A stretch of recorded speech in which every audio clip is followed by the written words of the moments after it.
we're going to be seeing how much compression this thing has.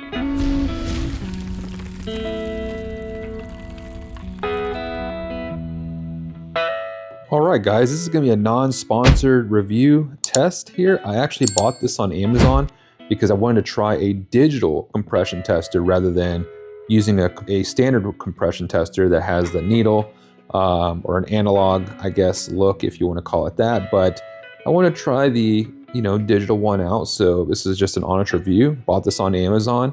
I'll leave a link below if you want to grab you one. And yeah, so this is AZUNO, if that's how you pronounce it. And it's a cylinder compression tester kit.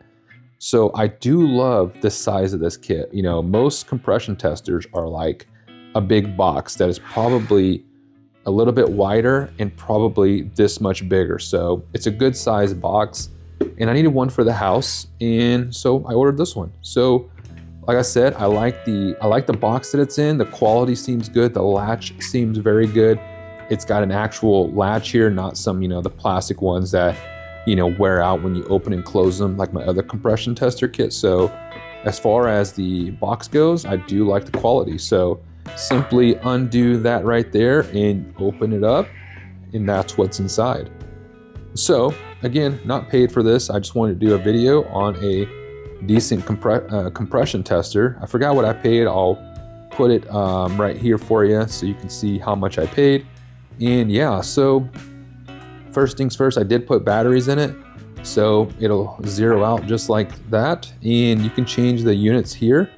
So you can change it to, I guess, kilograms per, I don't know what kPa is, but comment below, or I'll probably put that right here. And bars, so I guess this is for just different measurements of testing, air pressure, if you will.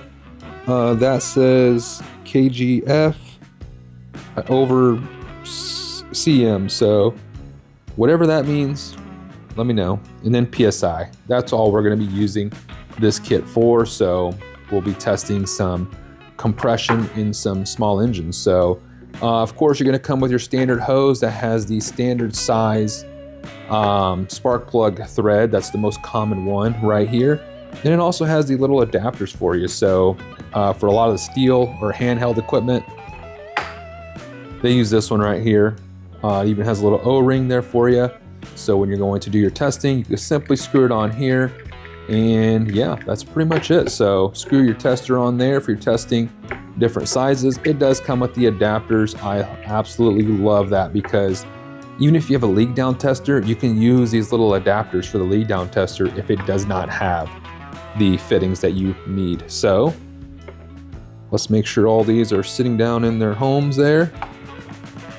Yep, perfect. And then these adapters here are what you're going to use. Like, let's say you want to, hold it up to it. So you would simply slide this little piece on. I don't know if anybody knew what these were for, but this is if you want to just do it by hand. So you could hold this to a cylinder rather than threading it in, or let's say the threads are damaged. You can just hold that to the cylinder, fire it up, or pull it to start it, and then you can test pressure by holding it to it. So they have an angled one for, a hard to reach place, or a straight one. Whichever one you wanted to use, it's up to you. So if you didn't know what that was for, that's what that thing does. So let's go ahead and test it out. And one more thing, it does have a light on it. So when you turn it on, it does have a digital light on it. So keep that in mind. That's a plus. So you can also turn it off right here. So your on and off button, this one changes your different units. So whatever the other pressures were. All right, we're going to be testing this Echo PE 225. This goes for the SRM and a lot of the other models. And we're going to be seeing how much compression this thing has. So simply remove the spark plug wire, the spark plug boot. Always make sure that you twist and remove. Don't just pull it off. That's how you damage them or rip them off. So keep that in mind.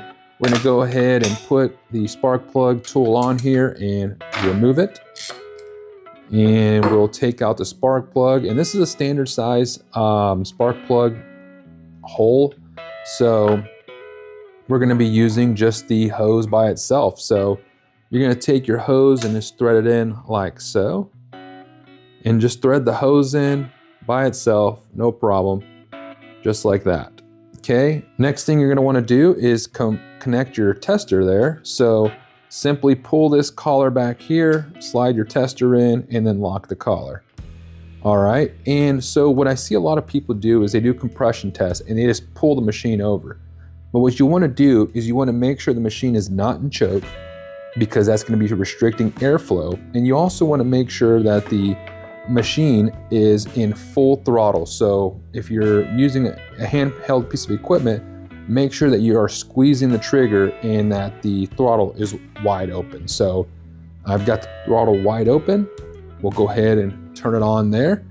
It's zeroed out, and then we'll go ahead and pull this thing. And you want to do 5 to 6 pulls. So always do at least 5 pulls. You can't just pull it 10, 15 times. It's going to plateau at some point. So we'll go ahead and give her a rip here.